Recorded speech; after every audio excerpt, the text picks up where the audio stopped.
Kaltra, väistäs vähän. Väistäs vähän. Noin, hyvä. Aina saa tehdä itselleen tilaa, että pääsee sohvalle, koska täällä on ahtautta. Ja mä olen tähän virittänyt itselleen teekupin, minne mä en kyllä tällä menolla pääse lähimainkaan. Hei, nyt raivoaminen riittää rauhassa.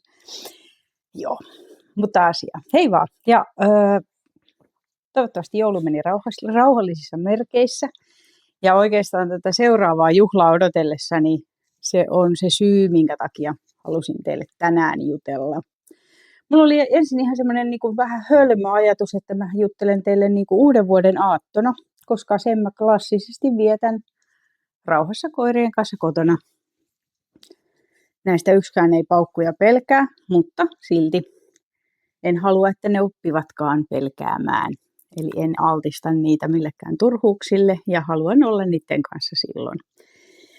Mutta sitten mä tajusin, että tämä on tosi tyhmää, että jos mä puhun tästä aiheesta, niin mä hukkaan jo yhden uuden vuoden. Ja mä toivon, että jos te koette, että mä puhun vähänkään järjen ääntä, niin jakakaa tätä videoa niille ihmisille, joille ajattelette, että tästä saattaisi olla hyötyä. Koska siis jos mä jorinoillani voin edes yhden ihmisen, perheen, koiran uuden vuoden pelastaa, helpottaa, niin hemmetin hyvä. Eli nyt saa olla aktiivinen siinäkin suunnassa. Muutenhan mä nyt ajattelin, että näitä kattelee joku, jos kattelee ja that's it. Mutta kiitos teille, jotka katselette. Kyllä se silti motivoi. No niin, siihen se tulee röyhtiin. Niin, motivoi tehdä, jos joku näitä katsookin. Hyvä. Mutta joo, siis uudesta vuodesta kyse ja ajatus lähti. Tää on kohta on kuppinurin ja se on kuumaa teetä. Josta halusin edes hörpyn saada, kun tämä painimatsi tässä on nyt parhaimmillaan. Tosiaan tänään alkoi rakettien myynti, ja sehän käytännössä katsoen tarkoittaa sitä, että tänään alkaa myös rakettien ampuminen. Vähän vaihdellen, missä te asutte, niin se teidän taakka on erilainen. Et onhan kaupungeissa on alueita, missä ei saa ampua raketteja ollenkaan. Maalla, jos asut riittävän kaukana naapureista, niin se on ehkä jotain etäistä jylyä, mitä kuuluu. Mutta jos uusi vuosi osuu kirkkaalle kelille, eikä tuule niin kuin tänään. Tänäänhän ei varmasti mitään kukaan ammu, koska tuolla tuulee sen verran kovaa. Mutta jos uutena vuotena on tyyni sää, niin paukut kuuluu tosi kauas. Eli kyllä niitä oikeasti pitää vähän arvioida ja miettiä. Asu missä vaan. Ja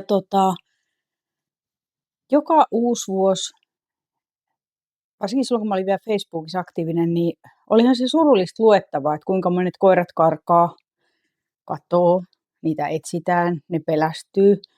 Niin niitä on pidetty irti uuden vuoden aattona. Miksi? No, siihen voidaan myöhemmin palata. No, mutta on voinut mennä remmirikki. Joku on livahtanut ovesta. Kaikenlaista voi sattua. Myös sellaista, mitä ei vaan voi ennakoida. Mutta mä ehkä vähän haluaisin jutella tästä asiasta sillä lailla, että te voisitte ehkä hiukan jotain ennakoida, tai ainakin mietitte nyt ajoissa asiat kuntoon, niin ei tarvitsisi lukea niin monesta koirasta. Ja toivottavasti ei ainakaan kenenkään mun tutun koira ole karkuteillä niin kuin uutena vuotena. Eikä toki muutenkaan. Se on aina kamalaa, että kun koira on karkuteillä. Joo, mutta miksi tämä asia on mulle aika läheinen ja mä koen, että tästä asiasta mä myös puhun aika isolla tiedolla, on se, että mun ensimmäinen islanninlammaskoira Manni, niin se oli tosi paukkuarka. Eli se reagoi raketteihin tosi voimakkaasti, eli jos se raketin viheltävää, niin se suhina, rätinä, pamahdus, välähdys, koska islanninlammaskoirat katselee taivaalle, ruudinhaju, ihan kaikki oli sellaisia, että mihin se saattoi reagoida. Ihan yksittäisenä poimintanakin. Ja sen lisäksi se reagoi myös laukauksiin, eli ihan normaali ampumiseen. Ja se ei ollut ihan helppoa. Eli mulla on enemmän kuin paljon tarinoita, missä on ollut niin kuin läheltä piti tilanteita ja kaikkea muuta kuin läheltä piti tilanteita, mutta siis joo, Manni ei siis menehtynyt sen seurauksena, että katosi laukausten pelossa metsään, vaan ihan kyllä sitten vanhuudesta johtuviin vaivoihin, eli siitä ei ole suinkaan kyse.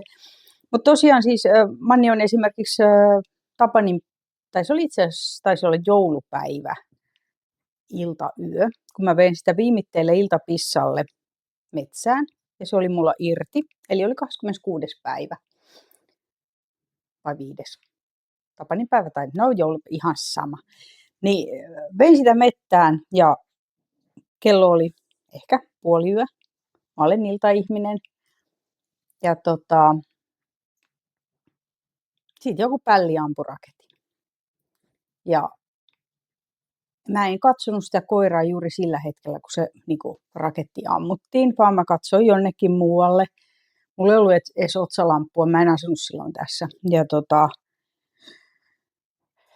se koira meni jonnekin piiloon.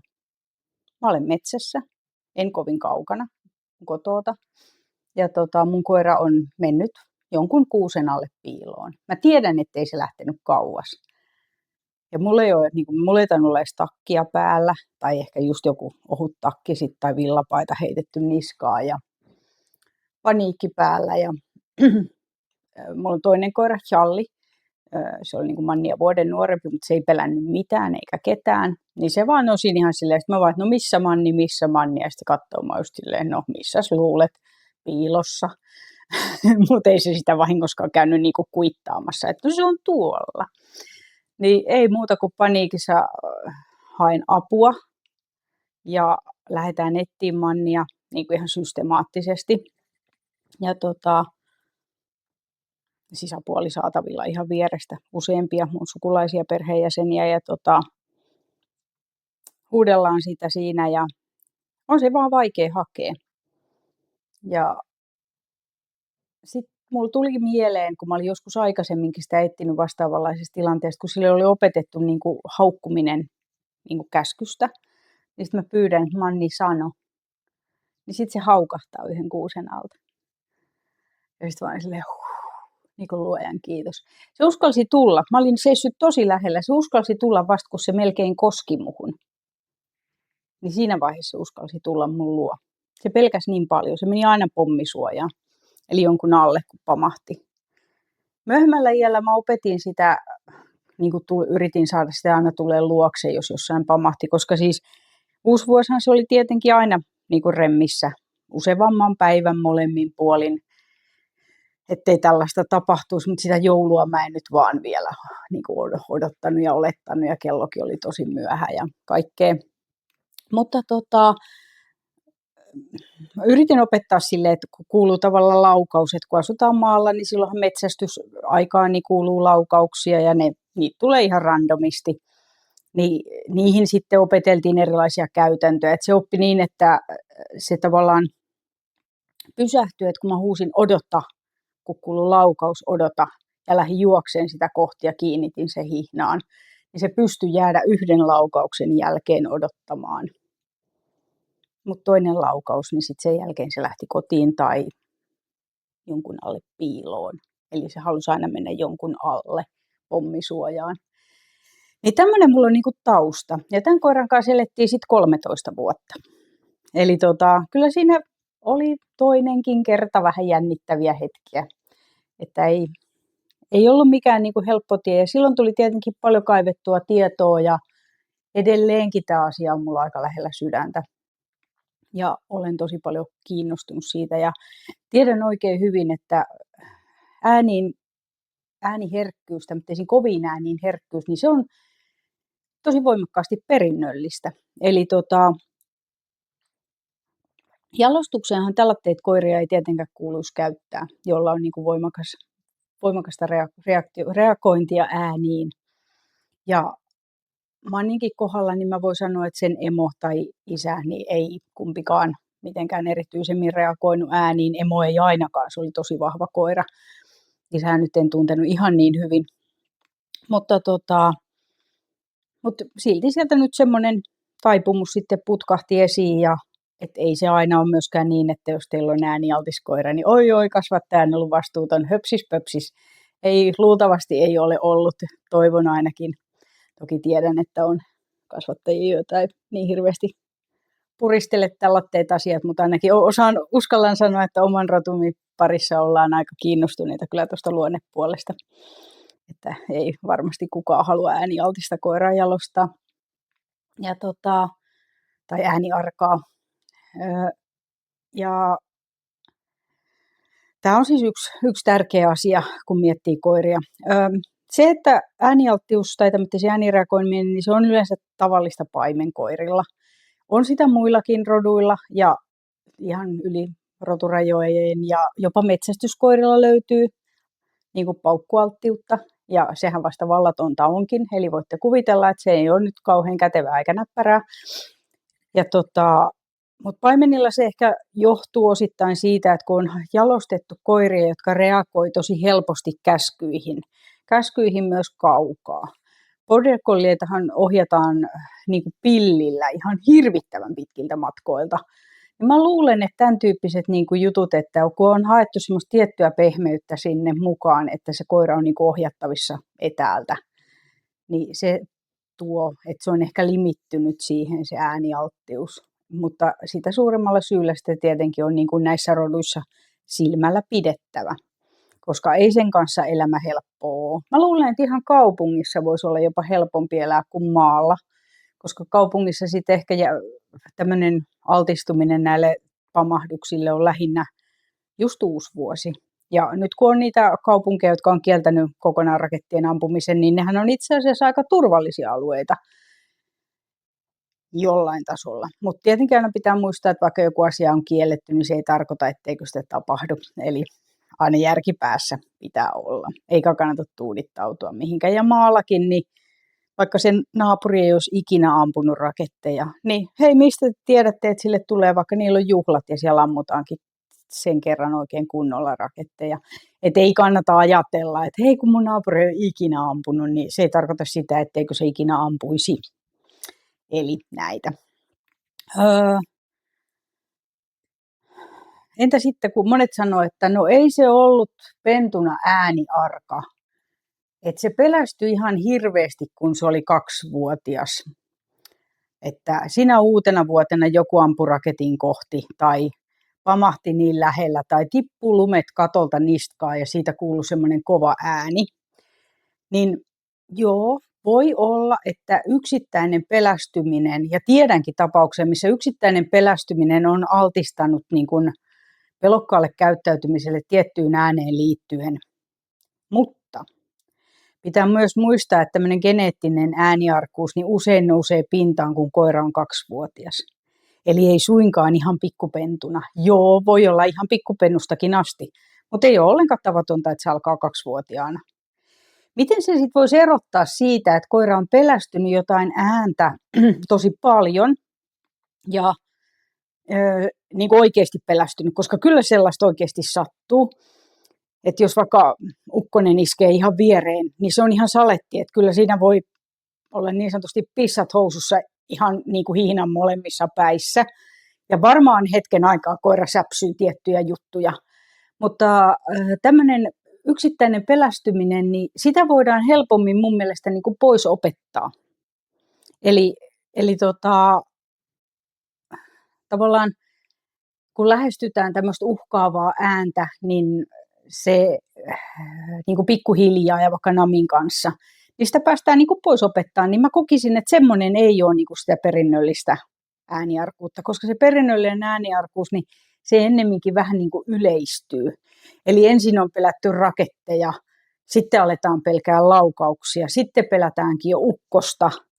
Eli se niin kuin äkkiä kumuloituu niin kuin moniin muihin, kun sitten taas oikein tyyppisellä kouluttamisella semmoista kovasta pelästymisestä johtuvaa äänen niin kuin reagointia voidaan vähentää. Ja tosiaan olen nähnyt tällaisia ihan käytännössäkin. Tässä kohtaa en käy läpi, että miten sitten lähdettäisiin tällaista niin kuin purkaan.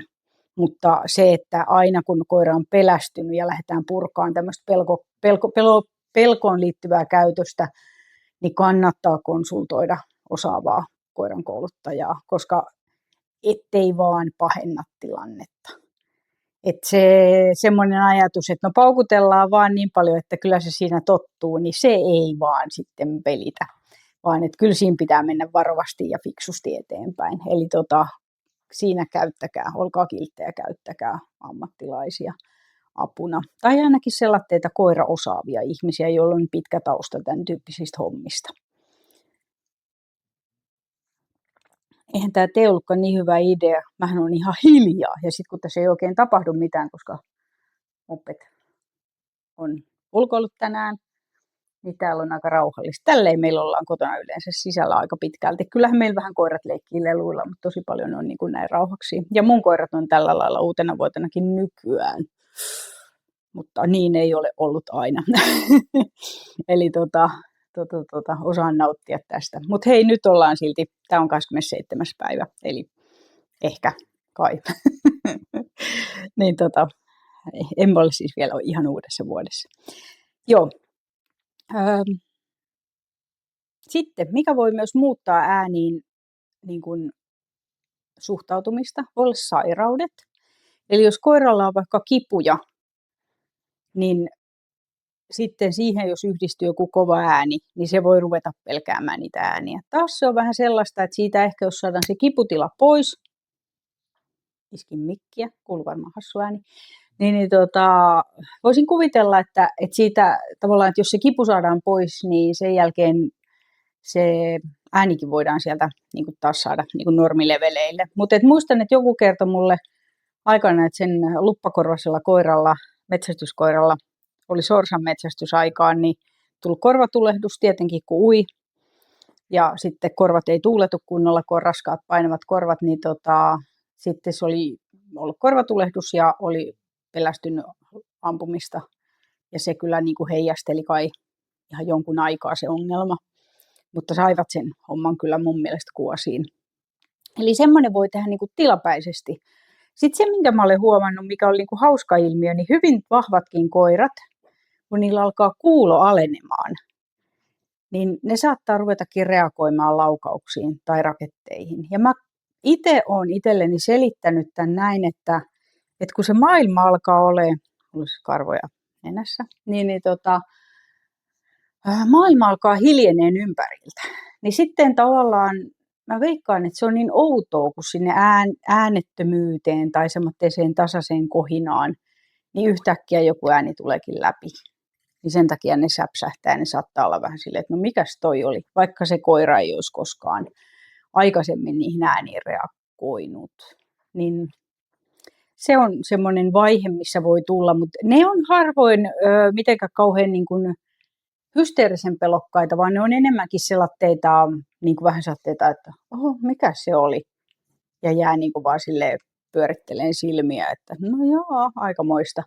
Mutta se ei ole semmoista kuin sitten taas tavallaan se niin kuin oikein kaoottinen pelko, missä, niin kuin fobia, missä mennään sitten häntäkoipien välissä ja täristää ja menee toimintakyky tai paetaan tai whatever. Et koirathan reagoi hiukan eri lailla kukakin. Ja koska tärkeä aihe, niin mulla on jopa muutama muistilappu. Joo. Voisiko tämmöiseen sitten valmistautua niin kuin pentuaikana, niin kuin vahvistaa pentua ääniin suhtautumiseen, niin totta kai voi. Eli mun mielestä semmoiset ääni-CDt, että mullakin on sellainen, missä on niin kuin laukaisun ääniä, ilotulite-ääniä, niin se on ihan hyvä. Eli sitä olen soittanut ihan pikkupennuille ennen luovutusta meillä, että ne tottuu tavallaan niin kuin erilaiseen äänimaailmaan. Ja en pidä sitä huonona, että ylipäätään niin kuin tavallaan soittaa sen tyyppisiä juttuja nuorelle koiralle, niin kyllähän se sitä valmistelee. Ja toinen, mitä mä teen, niin on se, että kun kuuluu pamaus, niin mä sanon mun koirille hyvä ja annan niille nami. Niin ne oppii siihen, että kun kuuluu laukaus, mä jostain syystä vaan sanon hyvä, vaikkei ne reagoisi siihen niin kuin millään lailla. Ja mä teen tätä randomisti, eli en mitenkään silleen niin kuin aina, vaan ihan silloin tällöin. kun sattuu olemaan namia mukana, niin jos kuulen laukauksen. No tänä syksynä en ole hirveästi noista metsästysäänistä tullut palkanneeksi. Mutta varmaan nyt kun alkaa raketit tulee, niin taas otan enemmän namia taskuun ja kun kuuluu se pam, niin sitten vaan silleen hyvä ja namia koirille suuhun. Niin mä oon ajatellut, että se tekisi sen, että ensinnäkin siitä tulee positiivinen assosiaatio siihen pamaukseen, että ne varmaan sen jossain kohtaa yhdistää, että se liittyy siellä niin kuin pamahtavaan ääneen. Ja sitten se toinen asia on se, että se tavallaan se liike niissä tilanteissa olisi mua kohden, ei minusta poispäin. Eli niin kuin se Manni halusi mennä sinne suojaan, piiloon, niin mä taas tavallaan niin kuin haluaisin nykyisiä koiria opettaa, että niin kuin aina tällaisessa tilanteessa kantsii tulla mun luo. Se on aina hyvä ratkaisu. Ihan missä vaan tilanteessa on hyvä ratkaisu tulla mun luo, jos ei sitä aivan erikseen kielletä. Niin se on niin kuin mun mielestä niin kuin kivat niin kuin esivalmistelut. Ja tähän oikeastaan liittyen, niin mulla on nyt tuossa nuoripentua seurannassa, niin niissä on muutama sellaitteita, mitkä reagoi ääniin vähän ehkä tavalla, mikä saa ihmiset aina sanoa, että tämä on niin rohkea ja hurja, että tämä niin kuin jahtaisi tai ajaisi niitä raketteja, tai tämä haukkuu ja murisee, tämä on vihainen niille. Tai jotkut jopa, no ei mun kavereissa onneksi ole näitä, mutta sanoo, että mun koira tykkää raketeista. Ja mä voin sanoa, että ei, koirat ei tykkää raketeista, koirat tykkää ruuasta, leikkimisestä, pallosta, koirat tykkää nukkumisesta, mutta ei, koirat ei tykkää raketeista. Että jos ne nyt katselee niitä, niin ne ehkä seuraa silleen, että no aikamoista. Mutta rohkea koirahan voi seurata ihan rauhallisena. Se ei silti tarkoita, että sitä kuuluisi sinne viedä. Yhtäkään koiraa ei kuulu viedä katsomaan raketteja koskaan, milloinkaan, ever. Jos te näette sellaista, niin... Ja nyt joku varmasti tuntee jonkun koiran, joka ei välittänyt tuon taivaallista. Joo, ei välttämättä välitä, mutta sinä päivänä, kun se joku raketti kääntyykin kohden, tulee päin, niin haluatteko te ottaa vastuun siitä, että teidän koiran naamalle räjähtää raketti? Teillä ei varmaan ole suojalaseja teidän koiralla. Miettikää sitä. Ja sitten oikeasti se, että se koira voi pelästyä vanhanakin. Et kun se riittävän lähellä mässähtää, niin kyllä se voi. Et vaikka se olisi kuinka kova luu ollut aikanaan. Ja nämä, jotka rähisee, niin rähinä on reaktio. Ja rähinällä usein peitetään niin kuin epävarmuutta. Et rohkea koira ei rähise. Et joo, mä siis sieluni silmin näen joku rottweilerin istuvan silleen katsomassa raketteja silleen niin kuin, ai hyvää päivää. Niin kuin vahva tasapainoinen koira, miksei. Mutta sitten taas esimerkiksi se, että jos te näette semmoista, joka menee sinne niinku perään, niin kyllä se luultavasti ihan vaan vähän niinku pelkoaan peittää. Eli niinku hyökkäys on paras puolustus. Ja semmoinen vähän rähjääminen, reagointi, niin se on kyllä aika tyypillistä mun mielestä, että se on semmoinen niinku matalin, että puhutaankin niinku laukausärtyisestä, jos puhutaan luonnetestitermeillä, niin se on silloin sitä. Ja sen tyyppisille koirille esimerkiksi tämmöinen ääni-CD-iden soittelu etukäteen ja ääniin totuttaminen niin, että pääsee palkkaan siitä, että he on rauhassa, niin se on hyvä asia. Ja se myös totuttaa siihen, että niinku kuuluu kaikenlaisia ääniä. Periaatteessa tämän tyyppisille koirille voisi ja kannattaisi ehkä myöskin huudattaa, nämä on usein siis muutenkin reaktiivisia koiria, niin videoita, missä koirat haukkuu, koska siihenhän usein nämä samat koiratyypit saattaa reagoida myös siihen. Eli niillä on vain niin se reagointikynnys on aika niin ohut. Et siinä se kynnystä ei oikeastaan ole. Niin se vähän liittyy tietyllä tasolla toisiinsa, ei välttämättä toki aina, mutta no, tää lähti nyt vähän jo sivujuonteille. Eli ääni-CD, ihan hyvä asia. Se, että auttaako ne sitten semmoista koiraa, joka on niin kuin geneettisesti laukausaltis tuskin silleen niin kuin poissulkevasti, että sen saisi tavallaan, niin kuin, ettei semmoista syntyisi semmoista tilannetta. Mutta esimerkiksi niin kuin Manni niin hyötyi siitä, että mä soitin sitä ääni-CDtä jo niin kuin joulukuussa silloin tällöin ja joulun lähestyessä jo niin kuin useammin. Niin se tavallaan tottuu, että taustaäänenä kuuluu rakettien ääntä. Ei se tiedosti, että se on se CD. Mutta mä soitin sitä myöskin niin uutena vuotena. Eli se soi niin kuin siellä taustalla koko ajan. Niin sitten ne oikeat raketit vähän niin kuin hukku sinne sekaan. Ei siitä haittaa ollut missään nimessä. Et en koe, että se oli niin kuin huono asia.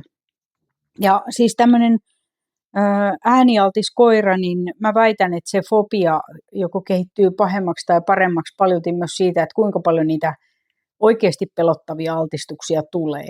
Niin sitten se, että jos tämmöisellä ääniseedellä pystyy tavallaan tekemään sen tyyppistä äänimaisemaa tutuksille koiralle, niin oikein hyvä.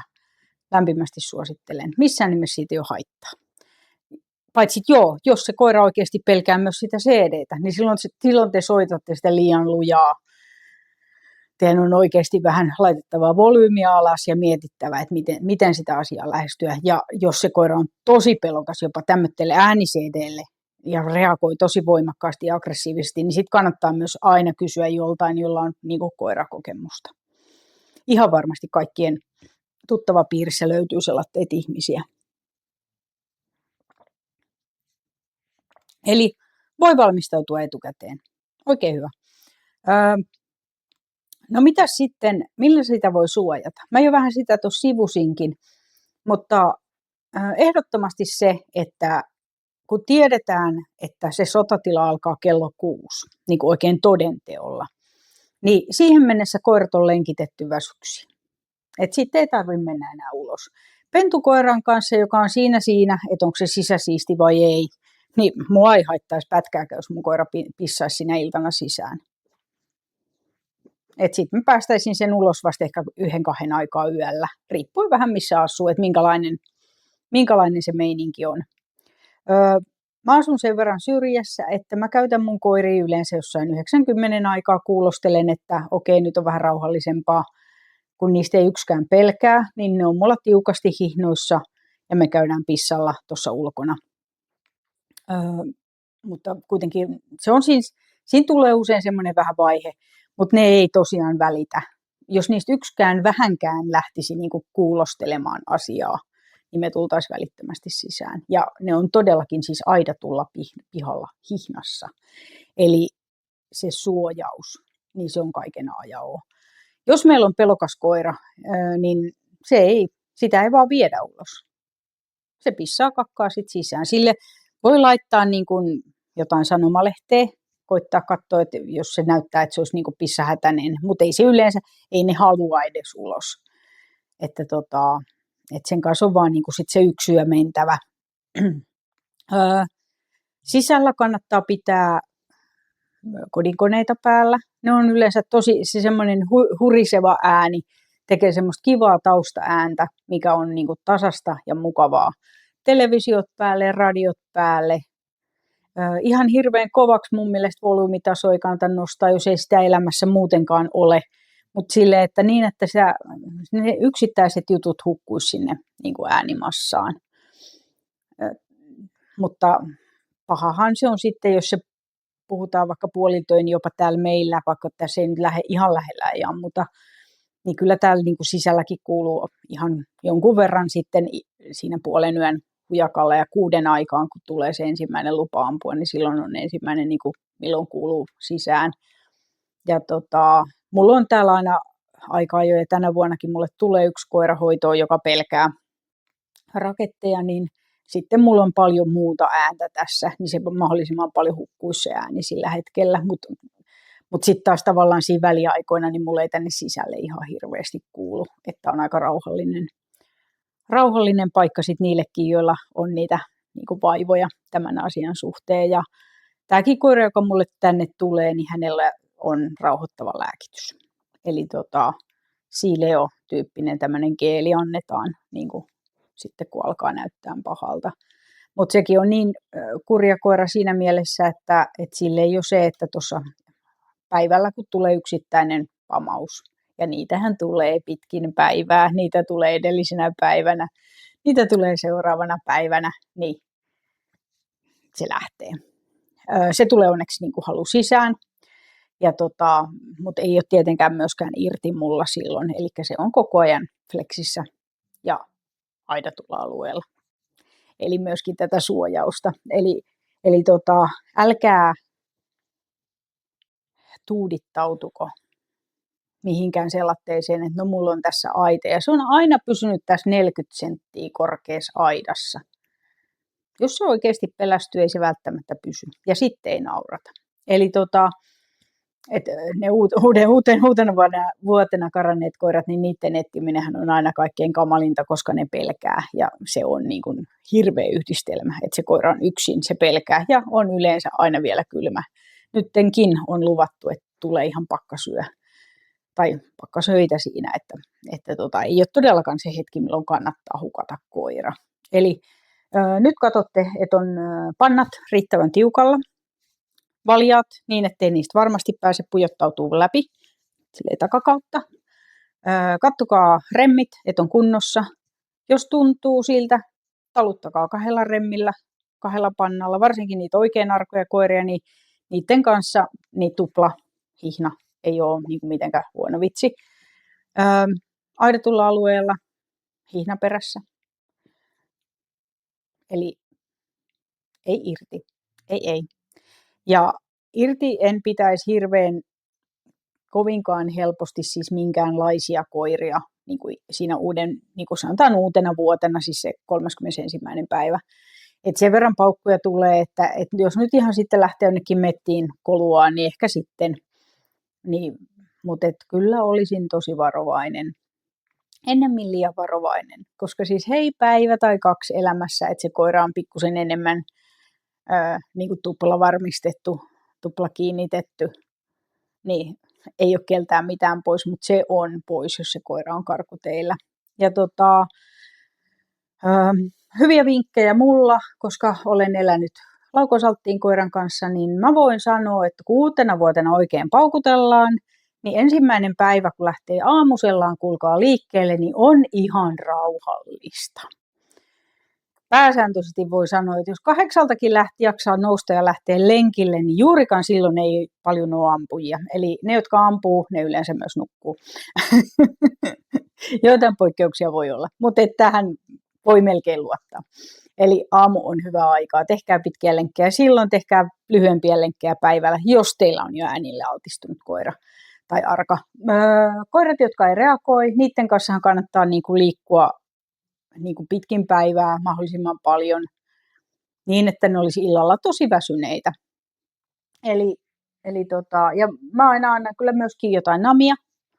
Siis silleen, että meillä on yleensä puruluuilta, eli saa puruluuta, niin siinähän on mukavaa ajanvietettä. Mutta sitten taas, jos meillä on oikeasti taas ääniarka koira, niin sehän ei välttämättä pysty syömään. Eli jos on stressitaso riittävän korkea, niin sitten hän ei syödä.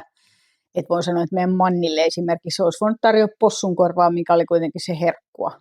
Niin se olisi kyllä ylen katsonut sen siinä, kun se makasi saunan lauteitten alla pommisuojassa uuden vuoden.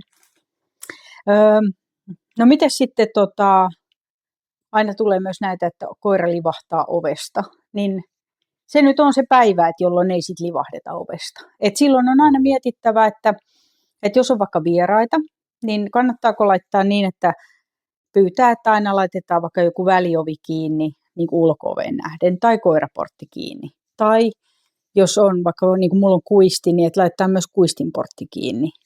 Niin silloin kun siinä on muutama piste, niin ei ne kaikki auki jää. Toivottavasti. Eli kannattaa niin kuin näitäkin miettiä. Eli sehän on niin kuin hyvä juttu, että jos tulee vaikka väkeä ja on koirasosiaalinen, ihmissosiaalinen koira, niin silloinhan on kauhean mukavaa niistä koirista, että vaikka ne olisi vähän laukausalttia, tai että Manni ainakin tykkäsi, jos meille tuli vieraita, niin sen mielestä se oli tosi niin kuin kivaa. Ja se saattoi jopa vähän unohtaa, että se pelkää, koska siinä oli niin paljon ääntä ja kaikkea. Mutta sen sijaan, jos teillä on niin kuin koira, joka on altis, niin mä en jättäisi yksin. Ja jos te mietitte, että no mut kun ne on ne kaikkein kivoimmat bileet tulossa silloin uutena vuotena, niin teidän on kyllä mietittävä, että saatteko te sen koiran johonkin selatteeseen hoitoon, mihin se on millään tavalla reilua viedä. Reilua sille hoitajalle, reilua sille koiralle. Tai onko teidän oikeasti vaan mietittävä, että hei, mä oon ottanut koiran ja jonain päivänä mun on vaan tehtävä päätös myös sen edun vuoksi. Eli ei ole kuitenkaan kovin montaa päivää vuodesta, että milloin tavallaan teidän on pakko asettaa tällä tavalla koira etusijalle, mutta uuden vuoden aatto voi olla se päivä. Eli miettikää sitä. Ei ole meinaa välttämättä sit kiva viedä jollekin ei niin koira-ihmiselle koiraa, joka pelkää niin paljon, että se pissii alleen tai jotain muuta. Et miettikää myös näitä hoitopaikkoja tai hoitola. Niin teidän pitää muistaa, että jos se koira on hoitolassa, niin siellä se on kuitenkin jossain häkeissä. Siis harva hoitola on semmoinen, että se nukkuu tässä sohvalla. Että se on sitten niinku hoitopaikka. Niin teidän on niinku mietittävä sitä, että se koiran yksin jättäminen päivänä, yönä, iltana, kun se todennäköisesti pelkää, niin se on aika tympeetä. En ihan hirveästi arvosta, jos sellaista touhuillaan, että se älkää jättäkö yksin. No mitäs sitten, kun te olette ulkona ja sit pamahtaa ja se koira pelästyy? Se sinkoilee siinä hihnassa, näin, mitä sitten? Pieni koira, mä ottaisin syliin, tissikan kokoisenkin ottaisin vielä syliin ja kantaisin kotiin. No jos on pitkä matka vielä kotiin, niin voisin kokeilla jossain kohtaa, että kantaako jalat, että pystyykö laittamaan maate, niin että se kävelee, siis ei maate, kattele kun nämä makaa, kun lahnat. Isompaa koiraa mä ottaisin sen tosi lyhyelle hihnalle, mä painaisin sen omaa reittä vasten, niin että se käveltäisi silleen, että se olisi niin kuin mun reittä vasten. Tuottaisin sille painetta tänne kylkeen. Tai keskikokoisellekin koiralle tavallaan, että mä olen tässä. Ja koko ajan mä puhuisin siihen äänensävyyn, että hei, mä en pelkää, meillä ei ole mitään hätää, meillä on kaikki ihan hyvin. Ja siihen on uskottava. Eli mitä tahansa tapahtuu, te ette saa pelätä. Eli teidän pitää osoittaa koiralle, että hei, me selvitään tästä, ei ole mitään hätää, vaikka se koira olisi niin kuin kuinka paniikissa. Mutta se, että silloin kun Manni oli pieni, niin silloin jotenkin ajateltiin, että se koira piti tavallaan niin kuin olla niin kuin mitään ei tapahtuisi. No kiva, kun se koira on ihan paniikissa ja sitten omistaja on sille ihan kuin mitään ei tapahtuisi. Onhan se ihan pälliä. Että kyllähän sille on niin kuin tavallaan osoitettava sille koiralle, että hei mä huomaan, että sä pelkäät, mutta mä en pelkää. Että meillä ei ole mitään hätää. Että se on semmoista niin kuin, tavallaan niin kuin hyvää lauman turvaamista.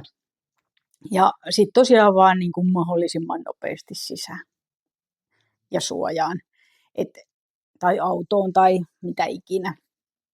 Niin, joku mun tuttu muuten harrasti ainakin aikanaan sellaista, kun hänellä oli joku laukausaltis paimen, niin hän ajeli sen pahimman rakettien ampumisajan autolla ympyrää. No, se on yksi ratkaisu, jos tykkää ajaa autolla. Ja hänellä oli siihen joku, kuuntelikohan hän äänikirjoja tai radioa tai jotain, tai en muista. Mutta näin. Jotkut vuokraa mökin, jos on tosi arka koira jostain Utsjoki-Kevolta. Ja siis kaikenlaisia ratkaisuja on. Mutta älä jätä niin sanotusti yksin. Älä jätä yksin silloin, kun te olette hihnassa lenkillä. Älä jätä kotiin yksin. Eli nyt kannetaan vastuu. Nyt on meidän aika kantaa vastuu meidän koirista. Ja se kuuluu tehdä. Ja jos se koira pelkää tosi paljon, niin lääkitys on oikeasti ihan hyvä ratkaisu. Ja nykyiset lääkkeet on ihan kivoja. Et silloin kun Manni oli nuori, niin silloin oli vielä aika sellaisia, että niistä myös sanottiin, että koska se koira on niinku tavallaan aineissa, eli se on semmoinen tokkurainen, niin se voi jopa pahentaa sen pelkoa. Että kun se ei niinku hallitse itseään oikein kunnolla ja sitten vielä tapahtuu pelottavia asioita, niin se yhdistelmä on paha. Mutta nykyään ne on sellaisia, että ne vaan niinku leikkaa terää. Eli sekin kaveri, joka tänne tosiaan nyt sitten tulee uutena vuotena, niin se on ollut täällä ennenkin uutena vuotena, niin se on tosi hyvä. että se selkeästi rauhoittuu, kun se saa sen lääkkeen ja sitten se pystyy käydä niin kuin nukkuu johonkin tietylle paikalle, että minkä se sitten valitsee milloinkin siksi turvalliseksi paikakseen, mutta että se on ihan ok mun mielestä. Et muistakaa, että jos teidän koira pelkää tosi paljon ajoissa eläinlääkärille, hakee lääkitys, ne on sellaiset lääkkeet, että niiden kanssa niin kun tarvii käydä eläinlääkäri katsoa, että teidän koira on siinä kunnossa, että sille voi sellaista määrätä, mutta se on ihan hyvä vaihtoehto. Ja mun mielestä tosi semmoinen niin kuin fiksu veto. Eli se ehdottomasti, jos koira pelkää. Tietenkin, jos on se ensimmäinen vuosi, kun se pelkää, niin sittenhän on vaan rimpuiltava, koska ei äkkipäiteen sellaista mistään saa. Joo, mutta sellaiset, niin kuin, mitä tehdä pelästyessä tai miten välttää pelästymistä. No, sitten jos se kaikkein pahin tapahtuu, niin sehän on se karkaaminen. Ja sitä voi niin kuin etukäteen varustaa ottamalla koirasta karvaa. Toisista se irtoaa ihan näin. Meillä Ouskilla on siis karvanvaihto. Ja otetaan karvaa turvaan. Ja jos on monta koiraa, jokaisesta koirasta ottaa oma tupsu. Onneksi kaikista ei irtoa ihan tolla lailla, voin sanoa. Voisi pikkusen jo alkaa ärsyttää ja rasittaa, mutta Ouskista nyt irtoaa tällä hetkellä tolla metodilla. Mutta tosiaan siis minigrippussiin koiran nimi päälle karvaa. Suomessa on ihan hyviä etsiä koiria, eli jotka voi karvan hajun perusteella tulla etsimään teidän koiraa. Niin niitä pitäisi olla kaikilla koirista sellaiset minigrippussit. Ja se on ihan niin kuin hyvä tämmöinen pääkappi. Mutta mä olen etsijäkoirien kanssa parissa asiassa hiukan vastarannan kiiski. Se toki ehkä johtuu siitä, että mulla on rotu, joka pitää tosi paljon ihmisistä. Ja usein myös niin kuin toisista koirista ja ystäväkoirista. Mä pelleilen ton kanssa. Sanotaan, että Aralan koiran kanssa, niin jos se koira karkaa, niin sanotaan, että sitä ei saisi niin kuin hirveästi niin sanotusti jahdata. Eli ei pitäisi mennä huutelemaan metsään ja kävellä ristiin rastiin ja huhuilla ja etsiä ja muuta. Mutta jos teillä on sosiaalinen, iloinen koira, niin ilman muuta menkää metsään, huhuilkaa, etsikää. Jos on tuore lumi maassa, niin sitten tietenkin kannattaisi miettiä, että kun lähtee liikkeelle, että pystyykö jäljittämään itse sitä koiraa, niin kuin seuraamaan sen jälki, onko se millään lailla mahdollista, niin se kannattaa niin kuin ennen kuin lähtee vaan randomisti käveleen ja sotkee ne jäljet. Mutta niin kuin kyllä, ja mä pyytäisin apua. Kaikki tuttavat, kylänmiehet, koirakaverit sinne mettään, etsiin sitä koiraa. Facebook, Instagram, whatever, joka paikkaan koiran kuva. Eli ottakaa myöskin, että teillä on oikeasti koirasta järkevän näköinen kuva, missä se on jollain lailla tunnistettava. Eli se ei ole huono asia. Ja jos ei itsellä ole sosiaalista mediaa, niin pyytäkää, että joku laittaa. Eli aina joku on, jolla on. Ja koirahommissa Facebook toimii itse asiassa tosi hyvin. Eli koira-ihmisiä on tosi paljon iästä riippumatta Facebookissa. Se on aika toimiva. Ja sitten siellä on usein sellaisia kyläryhmiä. Siis niinku, meillä on niinku täällä, että on jonkun kylän ilmoitustaulu tai tällaitteita, niin niistä voi saada apua. Eli mun siskon tyttären koira katosi tuossa ihan muuten vaan. Seniili päätti lähteä kylille. Niin se löytyy just sillä lailla, että paikallisen kylän niin kuin Facebook-seinälle joku silleen, no meidän pihassa on tämmöinen seniilimoppe, että näin. Vai autotiellä ja he oli autoon poiminut tai kuinka, mutta että sellaiset toimii yllättävän hyvin koira-asioissa. Niin kannattaa heti laittaa viestiä. Ruokaa maastoon, eli itse veisin omia vaatteita, jotain kaikkea tekstiiliä, missä on oma haju, ruokaa tietylle paikalle. No mulla on itselläkin on supiloukku, niin veisin taatusti loukun saman tien tuohon johonkin tien varteen aika lähelle ja ruokaa ja jonkun oman villapaidan sinne supiloukkuun. Ja et metsästysseuroilta saa, metsästäviltä kavereilta monilla saattaa olla, tai mulla on esimerkiksi sen takia, että mä oon joskus kasvattanut kaneja, niin sitten jos kaneja pääsi irti, niin oli parempi loukuttaa niin kuin heti. Siis kasvatin lihakaneja, mahdollisimman pian vaan loukkuun, niin sitten ennen kuin ne ehti riehaantua. Ja samahan se on koirillakin, eli ne niin sanotusti villiintyy. Eli arat koirat vielä tosi paljon nopeammin, eli ne rupeaa väistämään jopa omaa ihmistä. Mitä tämmöinen ihmissosiaalisempi koira on, niin sen pidempi silloin se aikaikkuna ennen kuin se villiintyy. Ja se tuntuu hullulta, mutta siinä ei välttämättä puhuta päivistä edes. Että aran koiran kanssa, niin siinä voidaan puhua tunneista, niin se rupeaa pelkään. Eli se käyttäytyy kuin villieläin, eli se väistää ihmisiä. Niin sen takia osittain myös niin kun ne pelastajakoira tai etsijäkoira-ihmiset puhuu siitä, että ei saisi lähteä sen koiran perään. Koska siis aralle koiralle, niin se, että jos sinne vieraita ihmisiä menee maastoon, niin se saattaa olla sitten se niin kuin viimeinen niitti, että se rupeaa vältteleen.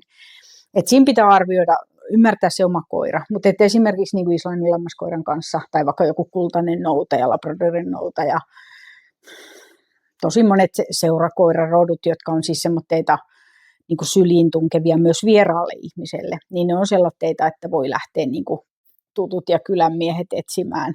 Mutta sitten taas, jos on se valmiiksi se vähän arka koira, joka ei tervehdi vieraita, niin sitten on parempi, että ne vieraat ei lähesty, että ne vaan soittaa. Eli se oma puhelinnumero vaan raakasti kaikille jakoon ja pyytää, että soittaa, että kun näkee sen koiran, että jättää siihen vaikka ruokaa, just siihen, missä näkee sen koiran. Ajatteliko se raadella mut? Se yrittää tehdä kaiken huomioon, että varmasti rapsuttaisin vaikka 2 kädellä, koska selkeästi en myöskään teitäni juo. Mutta joo, siis tosiaan niin arankoiran kanssa, niin jos se nähdään ruokaa siihen, poistuminen takavasempaan paikalta, mahdollisimman nopeasti omia ihmisiä paikalle, koska sitten omiin ihmisiin ne kuitenkin saattaa reagoida omiin koiriin. Eli koira voi olla joskus jopa turvallisempi niin kuin apuri siinä etsimisessä. Ja osittain ne etsijäkoiratkin, tietenkin se perustuu siihen koiran hyvään hajuaistiin, että ne löytää toisia koiria hajuaistinsa perusteella, mutta osalle koirista se on myös oikeasti turvallisempaa, että niitä lähestyy toinen koira. Ja ne etsijäkoirat usein niin kuin tiedostaa sitten, että kun ne lähestyy sitä arkaa koiraa, että se on lähellä, että sittenhän eihän niitä, niin kuin, niillä ei mennä ihan sinne iholle asti sitä karussa olevaa koiraa. Ja voi yök, nyt on naamas. Susta irtoo niin hirveästi karvoja, että ei ole tosikaan. Joo. Mutta tosiaan kaikenlainen niin kuin ulkotoiminta on hyvä. Mutta uusi vuosi on tosi kurja, koska sitten se, että esimerkiksi se, että mut saa ihan koska vaan, niin kuin vaikka mun kasvatinomistaja voi soittaa mulle, että olettaen, että se asuu järkevän matkan päässä, niin voi soittaa, että hei mun koira on karkuteilla, että tuutko auttaan. Niin varmasti lähden, jos vaan mitenkään pystyn. Mutta uusi vuosihan on silleen hankala, että kun ei siinä ole oikein kiva välttämättä niitä omia koiria ulos ottaa. Että sitten sinne joutuu lähteä niinku vaan ihmisenä. Ja se ei ole ehkä ihan niin hyvä. Mutta silti, jos te saatte apua, niin aina hyvä. Ja tosiaan etukäteen niitä kuvia koirasta ja karvoja talteen. Näin. Tästä näin vaan. Ja eli valmistautukaa. Mutta parashan olisi, että ei tosiaan sitä vahinkoa sattuisi. Tai jos on ihan pakko koiran päästä karkuun, niin mieluummin jonain munapäivänä 6 vuotena. Koska kyllä se etsiminen on vaan niin paljon helpompaa kuin sit siinä sotatilanteessa, mikä sitten uutena vuotena on. Ousk, tules pois. Noin. Joo, mutta sellaiset mietteitä mulla tästä koirista ja uudesta vuodesta.